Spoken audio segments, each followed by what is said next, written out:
In a dramatic turn of events, Bangladesh's long-standing Prime Minister Sheikh Hasina resigned from office amid escalating protests that left the nation on edge.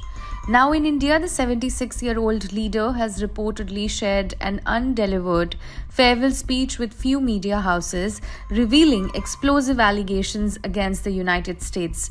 The speech, accessed by private media houses, sheds new light on the circumstances that led to her resignation and the turmoil that has gripped Bangladesh. Before fleeing her Dhaka residence, Sheikh Hasina intended to address the nation in what could have been one of the most defining moments of her political career.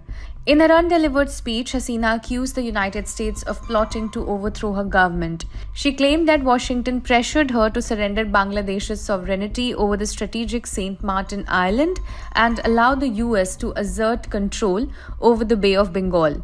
Hasina stated, and I quote, "I could have remained in power if I had surrendered the sovereignty of Saint Martin Island and allowed America to hold sway over the Bay of Bengal."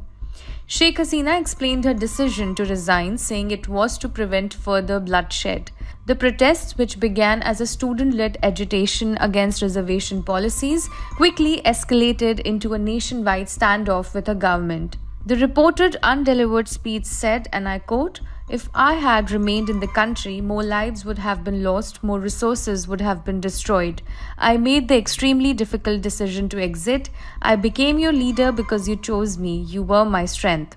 It further adds that she is pained by the targeting of Awami League leaders and that she will return soon. Awami League has stood up again and again. "I shall forever pray for the future of Bangladesh," the speech said.